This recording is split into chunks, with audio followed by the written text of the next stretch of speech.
Satu persatu pihak yang diduga terkait kasus penipuan investasi dengan aplikasi Binomo ditetapkan sebagai tersangka. Setelah menetapkan Indra Kents sebagai tersangka, dua orang rekan Indra Kents, Fakar Suhartami dan juga Brian Edgar Nababan, kini harus berurusan dengan polisi karena diduga ikut mengembangkan Binomo, termasuk berperan merekrut para afiliator. Setelah sempat mangkir dalam panggilan pemeriksaan kedua dan diancam untuk dijemput paksa, pada Senin 4 April lalu Fakar Suhartami alias Fakarich yang disebut-sebut sebagai mentor trading Indra Kents akhirnya menghadiri pemeriksaan di Bareskrim Mabes Polri. Fakarich diperiksa karena diduga pernah mengirimkan uang pada Indra Kents dan juga perannya sebagai perekrut afiliator Binomo.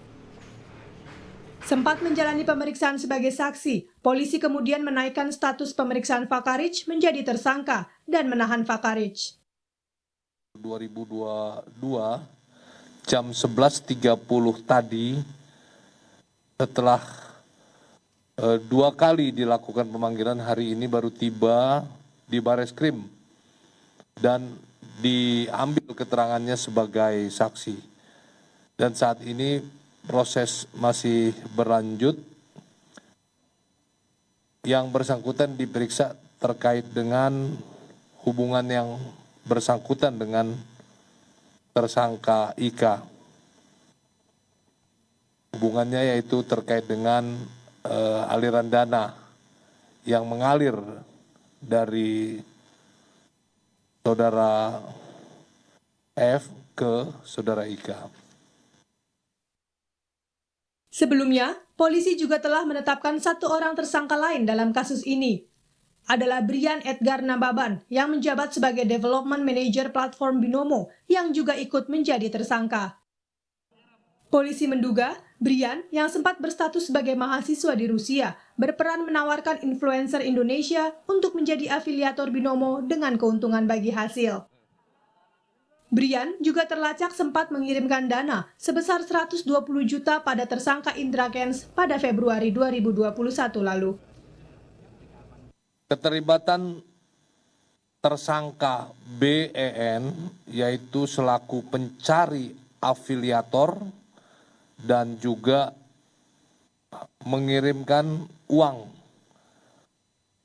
Aliran dana, ya, dilihat dari aliran dana yang bersangkutan mengirimkan sejumlah uang ke tersangka Ika selaku partner Binomo.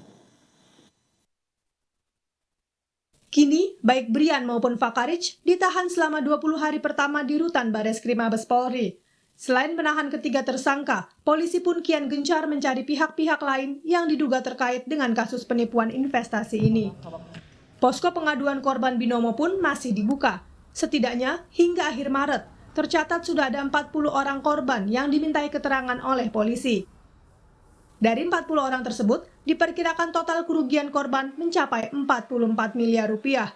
Dan angka ini diperkirakan masih akan terus bertambah. Tim Liputan, Kompas TV. Perkembangan terkini pemeriksaan para tersangka kasus penipuan berkedok investasi Binomo langsung kita tanyakan pada jurnalis Kompas TV Leo Taufik di Bareskrim Mabes Polri. Leo, selamat siang. Fakarich kini telah resmi ditahan polisi. Jadi apa alasan polisi menahan Fakarich? Ya, polisi telah menahan guru dari trading kasus Binomo Indra Kents, yaitu Fakar Suhartami Pratama atau Fakarich, pada Selasa dini hari setelah melakukan pemeriksaan dari Senin siang hingga Senin malam. Fakarich akan ditahan selama 20 hari di rutan Bareskrim Polri. Ada dua alasan tersangka dilakukan penahanan, yaitu alasan subjektif dan objektif. Alasan subjektif karena kekhawatiran tersangka akan melarikan diri, lalu melarikan diri merusak ataupun menghilangkan barang bukti. Sedangkan alasan objektifnya adalah Fakarich dijerat dengan pasal dengan ancaman pidana di atas 5 tahun penjara. Penyidik melakukan penahanan lantaran khawatir Fakarich melakukan tindakan pidana lagi hingga menghilangkan barang bukti serta melarikan diri. Sebelumnya Fakarich juga mangkir dari pemanggilan Bareskrim Polri selama 2 hari, selama 2 kali hingga akhirnya diterbitkan pemanggilan paksa. Dan pada Senin siang, Fakaris akhirnya mendatangi Bareskrim Polri. Paskalis. Leo, ini selain terus mengejar orang-orang yang mungkin berhubungan dalam binomo ini, polisi juga membuka posko pengaduan bagi korban penipuan robot trading. Nah, sejauh ini sudah ada berapa korban yang melaporkan dugaan penipuan investasi ini? Ya, untuk akses hotline terus dibuka oleh polisi kepada para korban kasus robot trading dan binary option. Pelapor bisa melakukan laporannya melalui WhatsApp ataupun Instagram resmi dari Barreskrim Polri. Untuk kasus binomo dan Fahrenheit sendiri, setidaknya ada 40 korban yang telah dimintai keterangan. Polisi juga telah memburu aset Indra Kents di dalam maupun di luar negeri. Salah satunya adalah aset kripto senilai 58 miliar rupiah yang berada di luar negeri. Paskalis. Baik, terima kasih Leo Taufik melaporkan dari Barreskrim Mabes Polri.